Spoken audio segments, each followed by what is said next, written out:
Easter spirit. Don't think anyone quite knows what this thing is. Suka thrives on all kinds of crazy energy. What the hell? People like us. Suka, have you seen it? Imagine discovering a plot hole so massive, it collapses Kryptic entire universe. Let's dissect the scene that broke the internet. The movie opens with Kay, a lonely young woman who feels completely disconnected from the world. Tired of her isolated life, she decides to join a girls' hiking trip in hopes of making new friends. However, Kay struggles to strike up conversations with anyone. During the hike, the guide introduces them to a place called Kryptic, infamous for its mysterious past. He shares that 3 years ago, a woman named Barb Valentine, a cryptozoologist researching creatures that science doesn't recognize, vanished while exploring this area. One of her focuses was a mythical being named Suka, a tall creature covered in black hair that only a few claim to have seen. Valentine had ventured to Kryptic to study Suka, but disappeared without a trace. While many in the group were motivated by fame and the mystery surrounding Valentine, Kay had no such agenda. However, strange and unsettling things start to happen, but only to Kay. She sees a red cloth and fresh flowers in the woods, and even encounters the terrifying Suka itself. Frightened, Kay records the encounter, but her health quickly deteriorates. She experiences vision problems, intense ear pain, and a strange white liquid starts dripping from her ears. When she looks in the mirror, her eyes seem to move unnaturally. Panicked, Kay rushes to a washroom. After cleaning herself up, she rejoins the group only to discover that everyone is searching for her, because Kay herself is now missing from the group list. When asked her name, she realizes she has forgotten everything. Her name, her background, even her car. She only finds her way back to her car using the alarm and discovers her identity from an ID in her bag. Back home, Kay's memory loss continues. She doesn't recognize her own belongings or remember that she lives alone. A call from her workplace informs her she is a veterinarian. Though even this feels foreign to her work, she meets a collie covered in blood who claims it's from a dog operation. The sight disturbs her deeply. Strangely, although Kay remembers nothing about herself, she vividly remembers everything about Barb Valentine. While researching Barb, Kay is shocked to find out that she looks exactly like her. One night, as she dives deeper into Barb's past, she sees a shadow at her window, panics, and flees. She drives aimlessly until she finds herself back at Kryptic, unsure how she arrived. Mud on her feet confirms she had hiked unconsciously. Kay begins to suspect that some supernatural force has taken control of her, erasing her memories. Determined, Kay searches for clues about Barb and discovers that Barb's last known location was near Blue Whale Lake. She travels to a small inn near the lake and asks the innkeeper about Barb. The innkeeper insists no one disappeared from there, only from the forested hills above. Further research leads Kay to Barb's final interview, in which Barb mentions heading to Blue Whale Lake to find Suka. As Kay watches, she sees the same red hood from her earlier visions, then wakes up, realizing it was all a dream. Still haunted, Kay finds an emotional video of Barb's husband pleading for her return. She sets off again for Blue Whale Lake, and soon encounters the creature she believes is Suka.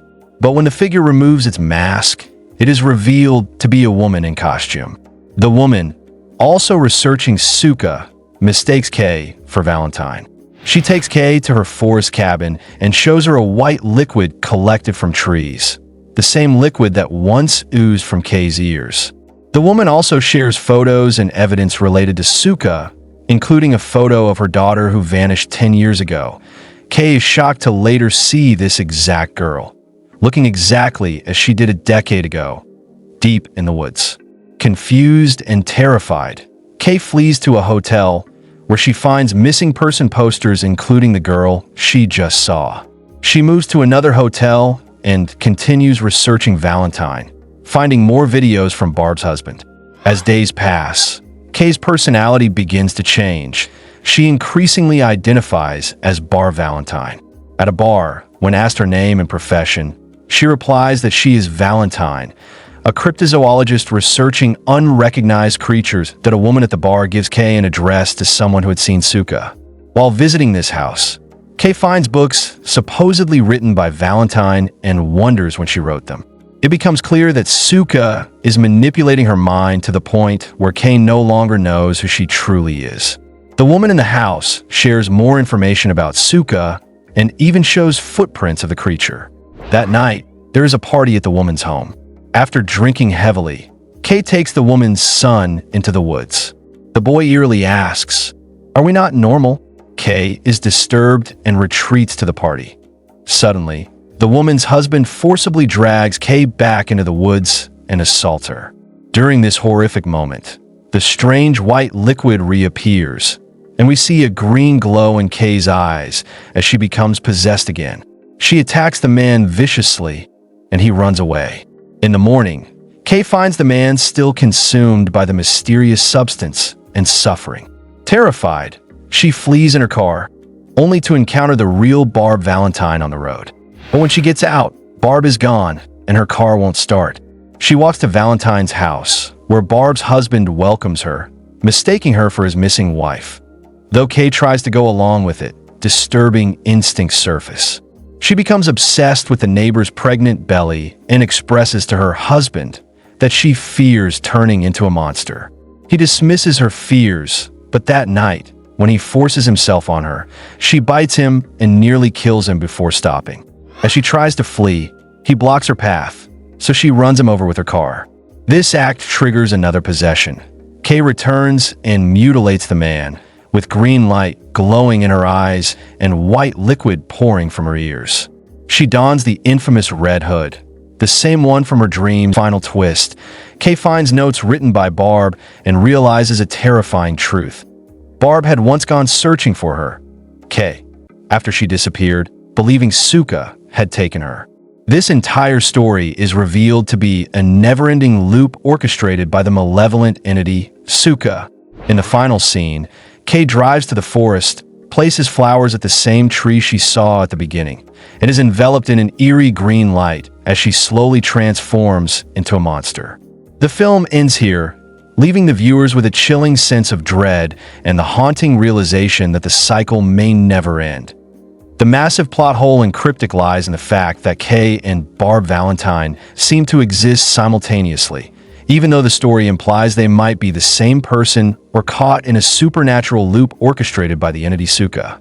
This contradiction breaks the internal logic of the universe. If Suka erases identities and replaces them, how can Barb still be alive and interact with Kay? The scene where Kay meets Barb's husband, who fully believes Kay is Barb, and later encounters the real Barb on the road, sparked intense online debate. It exposed inconsistencies in identity, memory, and timelines, leading fans to question whether the film was genius-level psychological horror or deeply flawed. That's why this scene broke the internet. Agree? Disagree? Watch it again, and let's start a comment civil war. And if you're obsessed with hidden movie secrets, smash that bell. Our next video might ruin your childhood.